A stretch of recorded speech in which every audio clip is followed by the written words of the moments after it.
todo o esporte mundial e por muitos brasileiros no nosso coração. É o dia 1º de maio de 94, foi o dia que a gente perdeu Ayrton Senna na curva Tamburello, lá em Imola. Eu lembro detalhes daquele dia, eu estava com meu pai, estava com meu irmão, a gente assistiu a repercussão daquele dia inteiro, o que aconteceu, né? Então acho que a gente que é brasileiro, a gente acordava muito mais para ver Ayrton Senna do que para ver a própria Fórmula 1. Tem razão, e eu tinha 7 anos, e os domingos de manhã simbolizavam a confraternização da família. E naquela manhã, meu pai, minha mãe, meu irmão, todos muito assustados, e claro que me marcou muito. Olha só, Bárbara, segundo o IBGE, a nossa população, 40% dela tem menos de 25 anos. Ou seja, pessoas que jamais viram o Ayrton competir, como é que era o Ayrton como cidadão. Eles nunca tiveram a oportunidade de ver Ayrton Senna guiando essa McLaren, ser tricampeão com tantas histórias guiando esse carro, né? Exatamente por isso o Esporte Espetacular levou alguns convidados especiais que conheceram muito Ayrton Senna para explicar para essa geração quem foi Ayrton Senna da Silva.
Essa ideia vai ser no grito.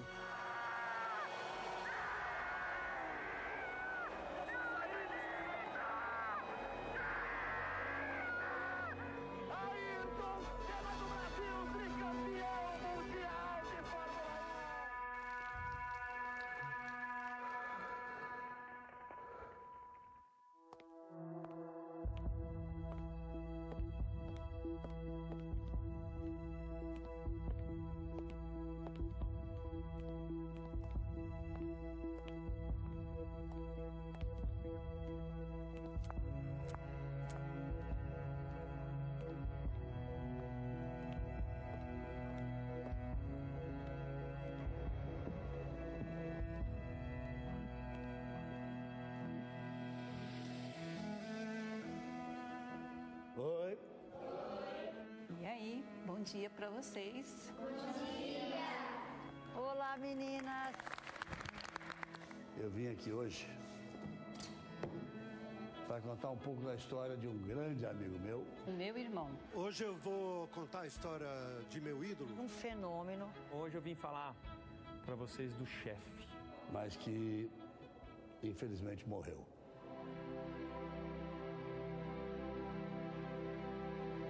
Senna bateu forte. Ele vinha em primeiro, escapou e bateu muito forte.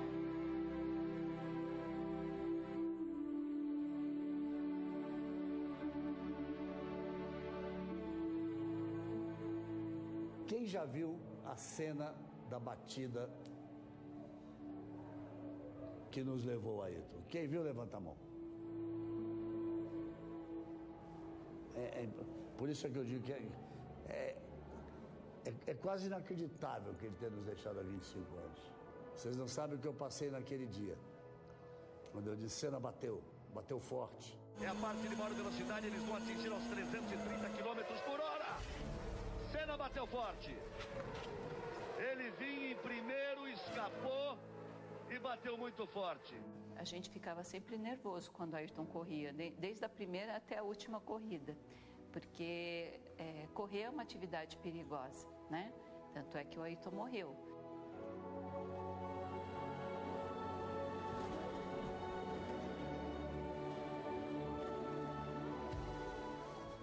Agora, mais agora, com os detalhes, com os arquivos, a gente vê um Ayrton Senna muito sério naquela manhã, não é? Pra gente. Muito calado, sem dar um sorriso, nenhum sorriso ele deu.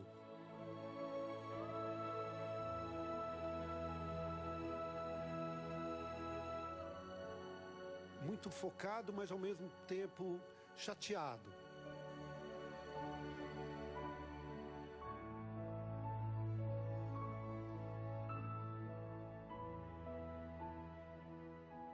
Na sexta, o nosso Rubinho Barrichello quase foi.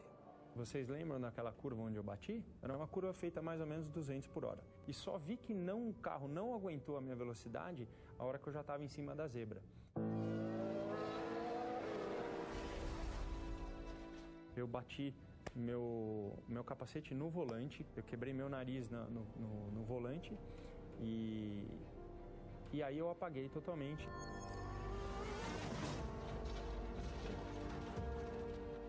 E demorou 6 minutos para eu viver de novo, que foi o que o médico falou.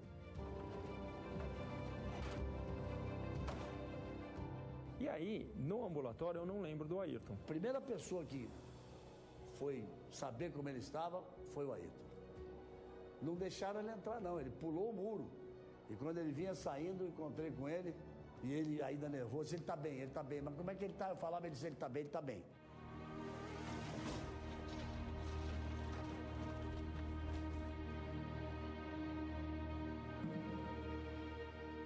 No sábado, morreu o austríaco Ratzenberger, nos treinos.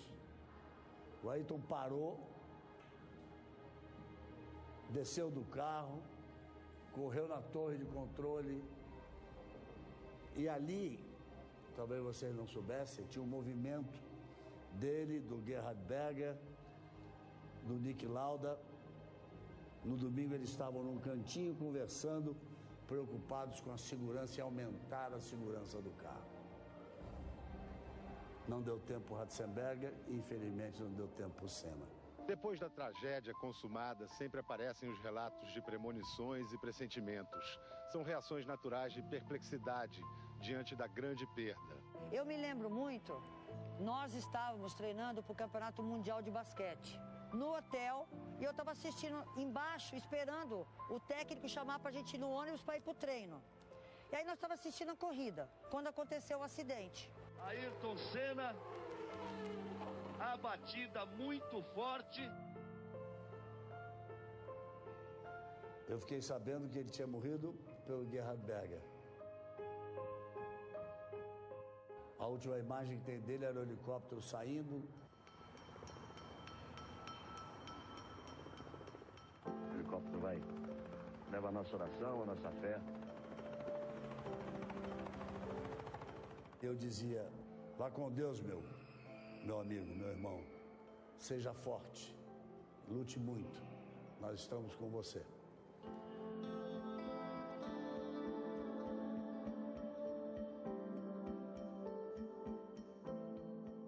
Nós, espectadores, ficamos com uma coisa na cabeça do tipo, não vai acontecer, não é?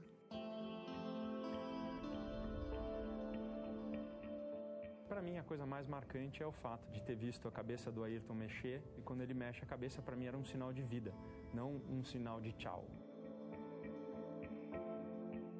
Ele ali já estava morto.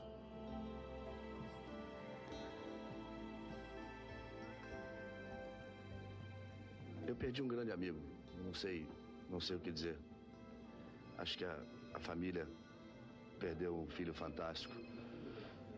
Acho que não há como mensurar a perda. É um momento terrível, terrível. Foi um choque tão grande,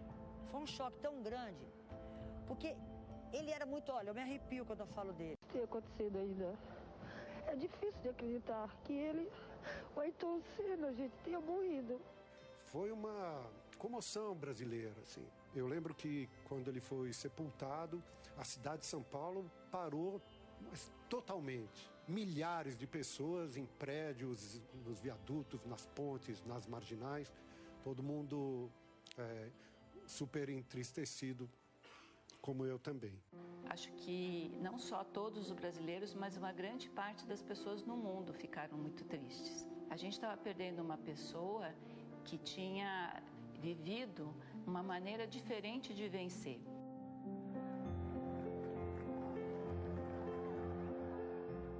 Para falar desse carisma, só o grande companheiro de equipe do Ayrton, o Berger. Sempre que venho aos fins de semana de corrida, as pessoas me falam: você foi próximo a ele, conte como ele era como pessoa. Então você ainda pode ver como as pessoas são interessadas na personalidade do Ayrton. Todos sabemos o desempenho que ele tinha na pista, mas isso combinado com o carisma que ele tinha, fazia dele uma pessoa única. Por isso, 25 anos depois, ainda gostamos de lembrar como ele era, o que fazia. Eu sou muito feliz de ter sido amigo e companheiro de equipe dele. Me dá muito orgulho. Makes me proud to compete with him. Eu tenho uma história para contar para vocês, particular minha. O pai dos meus filhos foi um dos primeiros patrocinadores do Ayrton Senna. E um dia, a gente estava jantando num dos restaurantes do meu ex-marido, junto com o Ayrton Senna, e eu vi um relógio que ele estava usando. E aí, eu fiquei com aquele relógio na minha cabeça, achei lindo.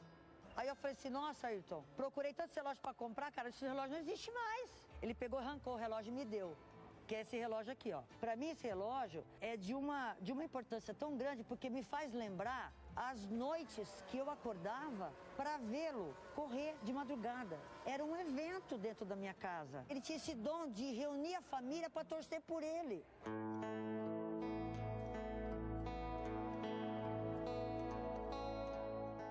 Era quase uma religião assistir a Fórmula 1 pela televisão, narrada pelo Galvão. Você acordava domingo e era para assistir em horários diferentes. O público de pé, Ayrton Senna, bandeira quadriculada, Brasil!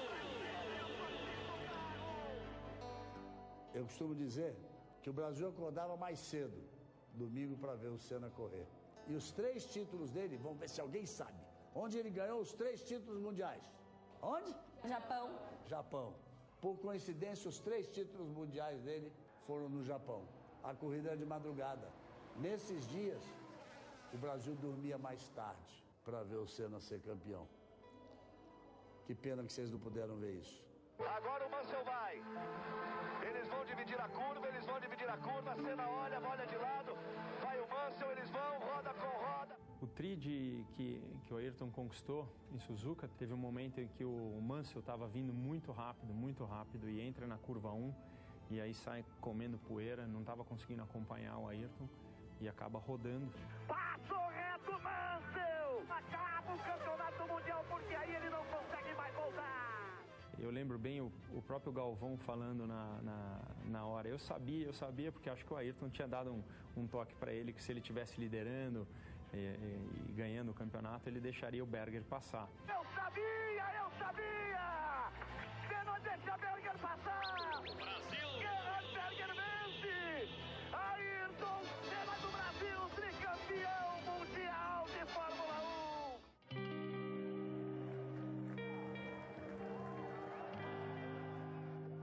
1. O Senna também tinha uma coisa muito incrível de amar o país, né? O nosso país. Ele fazia muita questão, era uma marca dele pegar a bandeira brasileira.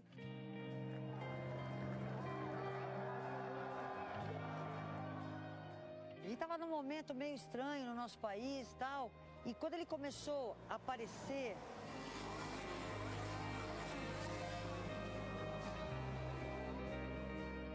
a gente começou a ver o Ayrton ganhando num lugar que é muito difícil de ganhar.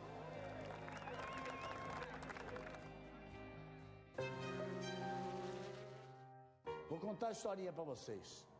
Essa que vocês não tinham nascido mesmo, que essa é de 1986. Copa do Mundo, o Brasil foi eliminado pela França. Nos pênaltis, no mesmo fim de semana, tinha uma corrida em Detroit, nos Estados Unidos. O diretor de equipe dele, o projetista, Gerard Carouge, muito amigo dele, muito amigo meu, francês. Os mecânicos de motor, franceses. E atormentaram a vida dele. Ele ganhou a corrida, parou o carro, tinha um brasileiro com a bandeira do Brasil e pediu a bandeira. E deu a volta da vitória com a bandeira brasileira na mão. Ele corria, ele vencia e ele levantava a nossa bandeira. Era uma marca dele pegar a bandeira brasileira toda vez que ele ganhava e dar pelo menos uma volta no circuito com essa bandeira. Aí vai ele! Aí vem Senna! Tem uma história muito legal do Ayrton Senna que eu não lembro em que circuito ele estava correndo, mas o que eu lembro assim, ele estava correndo e houve um problema na transmissão do carro. E ele completou a corrida com o carro emperrado na 6ª marcha. E no final dessa corrida ele gritava.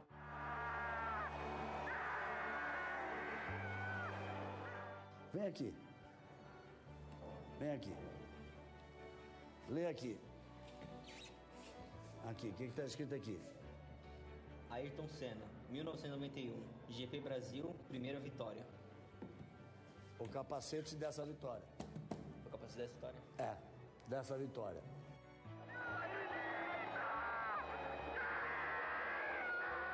Sabiam que ele nunca tinha ganho no Brasil? Ele corria, toda vez acontecia alguma coisa, ele não ganhava. O carro dele foi ficando sem marcha. Do meio da corrida para frente, as marchas dele foram quebrando. É praticamente impossível você completar as voltas com apenas uma marcha.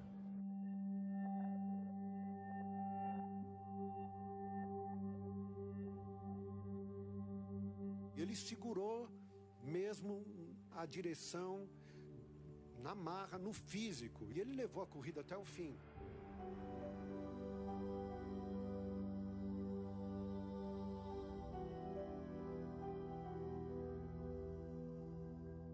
Ele não tinha forças para segurar o troféu, mas aos poucos foi indo, ele segurou com uma mão, levantou. Completamente estressado fisicamente.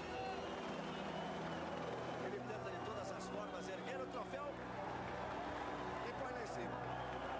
Não há dor que possa impedi-lo de comemorar sua vitória.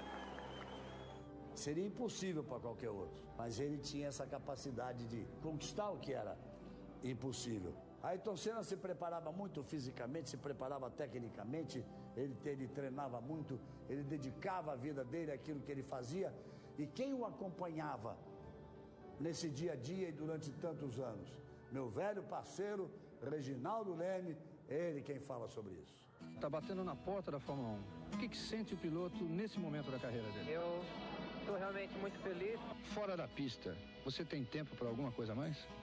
Para cuidar de casa, arrumar o carro. O Ayrton era tão fanático nesse negócio de preparação física que as nossas viagens eram quase sempre longas. E quantas vezes a gente chegava, marcava um encontro no jantar, quando encontrava, ele já tinha passado pela academia ou tinha dado uma corrida em volta do hotel. E ele me explicou com muita lógica uma coisa que até então eu não sabia. Aumentando a sua capacidade cardiovascular, você raciocina melhor. A sua mente está mais preparada para raciocinar. Se isso vale para qualquer esporte, por exemplo, um jogador de futebol, você imagine para o piloto de corrida que tem que reagir ali em questão de milésimos de segundo.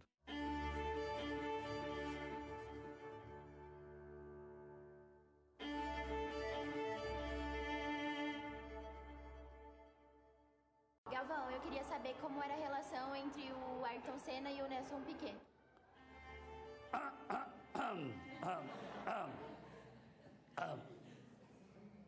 Em alguns momentos muito bom.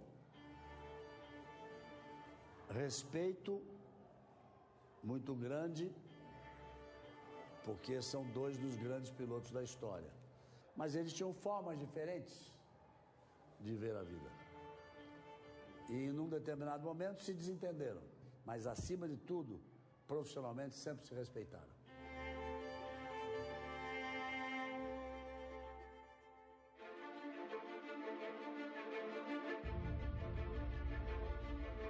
Qual era o maior rival do Senna? Ah, era o Prost.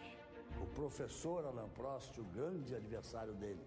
Eu me lembro muito dos títulos de 88, ele largou, parecia que ia parar.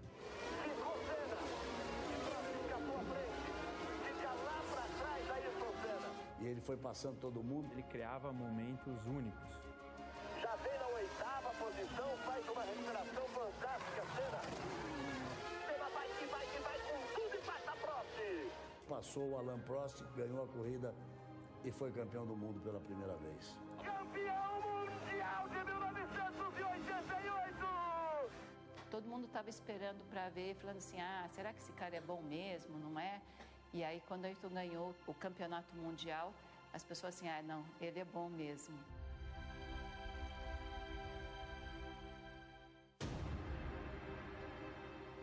Em 89, quando eles bateram ali no S, vocês lembram dele entrando por dentro e dando uma fechada?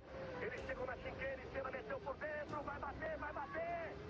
Assim bate, o favorecido é Prost! Ali teve uma disputa não muito leal. O Prost bateu de propósito. O Prost saiu do carro, o Senna vai tentar voltar. Volta aí pro Senna depois da batida com o Prost. Ele tinha perdido a asa, deu uma volta inteira, parou nos boxes, trocou a asa dianteira, ganhou a corrida.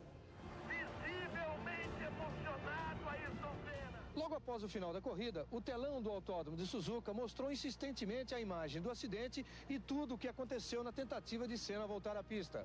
E foi observando essas imagens que os comissários de prova concluíram que, por não ter Senna percorrido normalmente a chicane na sua volta à pista, ele havia infringido o artigo 56 do regulamento da FIA. E a pena é a exclusão.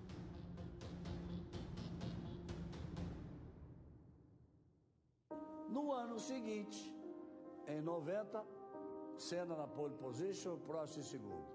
E o Ayrton Senna só não podia deixar o Alain Prost ganhar. Logo na saída, o Alain Prost saiu na frente e o Senna, pá! Prost largou melhor e tomou a frente, Prost. Tomou a frente, Alain Prost, Senna porta, vai por dentro. E aí a batida dos dois, e aí se seguir a prova é final de campeonato. O Ayrton tinha muita coragem de falar assim, eu não vou tirar o pé, vou até onde o cara, se ele fechar, a gente vai bater. Aquele momento foi um momento muito decisivo para o Ayrton, porque ele tinha na cabeça esse conflito. O conflito de ser um piloto genial, mas que em determinado momento a vingança, vamos chamar assim, entre aspas, falou mais alto e ele fechou o Alain Prost. Nesse dia eu perguntei para ele assim, cara, mas bater daquele jeito, bater naquela velocidade, ele falou, não. Sabe o que foi? Eu me atrapalhei. Eu quis pisar no freio, errei, pisei no acelerador. Nenhum dos dois ganhou bonito, esses dois títulos. A gente tem que ter um adversário. O nosso adversário significa que seja nosso inimigo, mas quem vai falar sobre rivalidade é o Alain Prost. Everybody think about. Todo mundo pensa naqueles momentos mais duros que nós tivemos, e foi duro mesmo, sabe? Mas sempre com respeito. Mas durante o briefing, a gente sempre conversava como se não tivéssemos qualquer problema. Falando sobre o carro, tentando chegar ao melhor acerto possível. Posso jurar que eu nunca menti sobre nada do carro. E tenho certeza que ele também. Isso significa que a gente tinha um respeito absoluto. Além disso, depois que eu decidi me aposentar, eu vi uma pessoa completamente diferente. Muito próximo de mim, me ligando sempre para fazer perguntas.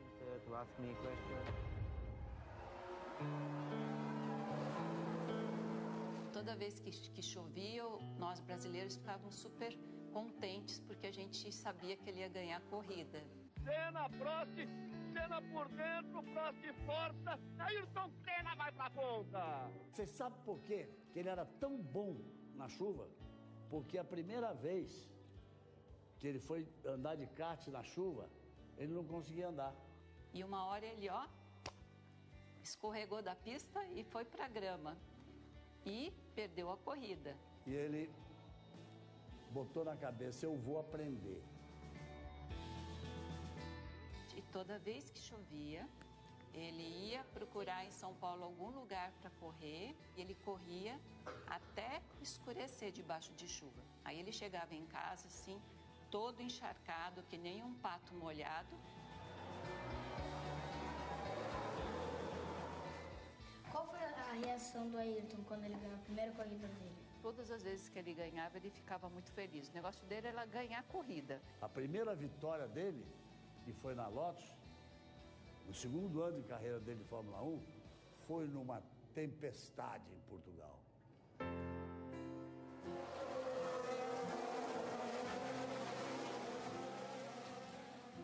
Foi uma corrida muito marcante, porque o Ayrton quase deu uma volta no segundo lugar na chuva. Mesmo estando liderando a prova, como estava numa posição tranquila, a situação era tão perigosa que eles deveriam ter parado a prova. Isso para ele era muito impactante, porque ele realmente sabia o risco que era correr na Fórmula 1. Você pensa, realmente, até quando você vai resistir a tudo isso? Se você vai passar por tudo isso e sair ileso. Depois da morte do Senna, os carros começaram a ficar mais seguros, né? Mas teve que morrer um grande piloto. A primeira vez que eu sentei num briefing sem ele foi muito doído. Foi a primeira vez que eu comecei a sentir o peso de que o Brasil tinha perdido um grande ídolo. Fora o ídolo, então, um amigo. Então, fica muito, muito difícil de considerar dentro de mim, dentro do meu coração, que isso é verdade. Bom, e quem vai falar desse lado amigo do Ayrton Senna é o querido Milton Nascimento. Eu estava fazendo um show em Detroit, quando vi uma pessoa da minha equipe chegou e falou assim: tem um cara da Fórmula 1 que quer te conhecer. E era o Senna. Passou um tempo, eu fui para Londres e quando vê, ele chega num show meu, ele, o Mick Jagger e o Sting. Ele chegou e falou assim: caramba, você é um cara que tá sempre com muita gente de televisão. Ele falar isso, ele já era aquele cara, né? É um cara que eu carrego pela minha vida sempre. Até hoje, quando eu vejo o Ayrton Senna, ele me inspira. Porque ele foi meu grande ídolo, você imagina. Eu sou ídolo também. Você imagina, então, a importância que ele era. O gênio das pistas, nesse momento, nunca escondeu que Ayrton Senna foi seu grande ídolo. Lewis Hamilton. Hamilton, verdade mesmo tudo isso? Quando eu era criança, eu sentia que era alguém com quem eu me identificava. Quando eu assistia a Fórmula 1, não havia ninguém negro, ninguém que expressava seus pensamentos religiosos. Ele era alguém super autêntico, um piloto muito agressivo, incrivelmente determinado, um ícone. E me inspirou quando criança. Eu o vi e pensava, eu quero ser como ele. Eu quero ser bom em todas as áreas em que ele era incrível, para ser como ele. E esse é um retrato do que era o Ayrton Senna, principalmente uma determinação em relação ao espírito brasileiro que ele tinha e que deixou como legado.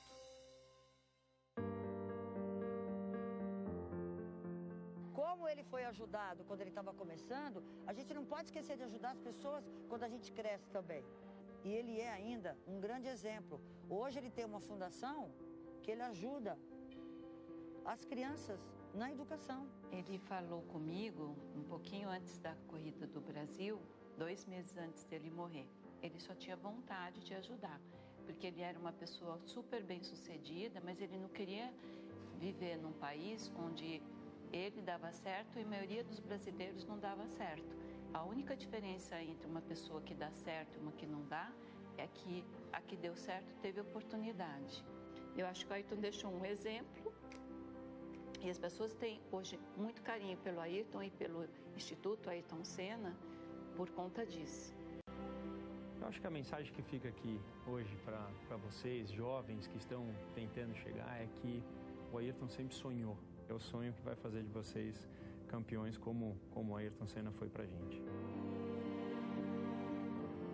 Ele não nasceu sabendo. Tudo que ele fez com mérito dele, de fazer, de ir atrás. Ele batalhava mesmo para conseguir o que ele queria. Ele precisava mais, ele queria emoção. Ele desafiava a si mesmo. Não era com os outros, era com ele mesmo, o negócio era com ele mesmo. Ele era meigo, ele era dócil, ele lembrava de detalhes pra gente, ele pegava uma flor e me trazia, sem ninguém falar nada pra ele. Ele foi sempre muito companheiro meu, desde pequeno. É uma saudade absurda.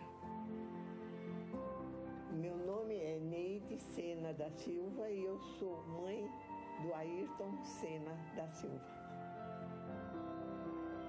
Volto ao início da história. São 25 anos já que ele nos deixou. Para mim, continua. Que possa servir realmente de uma linha para essa vida de vocês está só começando. Vocês são o futuro desse país. Vocês são o nosso futuro.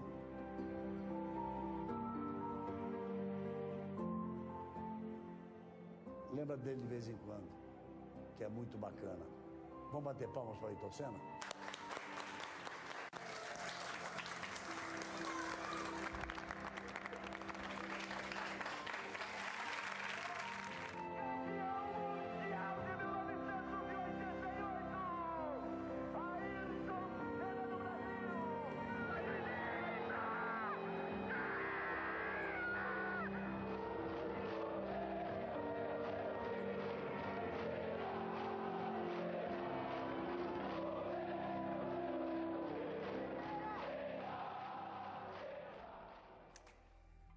Existe o atleta, com respeito a todos, e existe o herói. O Ayrton foi o nosso herói. E eu vou seguir a linha do Galvão. Eu espero que as pessoas sigam o Ayrton. Que tudo que a gente viu hoje, a gente não esqueça, porque ele é o exemplo de comprometimento, de esperança, de amor pelo país, de amor pelas pessoas e uma inspiração que tem que ficar para essa nova geração que teve a oportunidade aqui no Esporte Espetacular de conhecer a história do Ayrton Senna. Para mim, um pouco mais velho, que viu o Ayrton na minha adolescência, que lembro das corridas, que lembro do jeito que ele era, eu fui transportado para essa época, eu acho que é a gente que viu, é esse Ayrton que a gente quer lembrar, o da vitória de Estoril, debaixo de chuva, aquele campeonato de 88 que ele passa todo mundo em Suzuka e ganha o título, a rivalidade com o Prost, com o Mansell, com o Piquet. É assim que a gente tem que lembrar do Ayrton. E é bom a gente ter ídolos que inspirem, ídolos positivos, como foi e sempre vai ser o Ayrton Senna. Se você quiser rever algumas de nossas reportagens, você já sabe, é só ir no Globoplay, inclusive essa homenagem ao Ayrton Senna, com grandes amigos, ídolos que acompanharam de tão pertinho a carreira, que tiveram esse privilégio de viverem tão pertinho do Ayrton. Então você fica agora com tamanho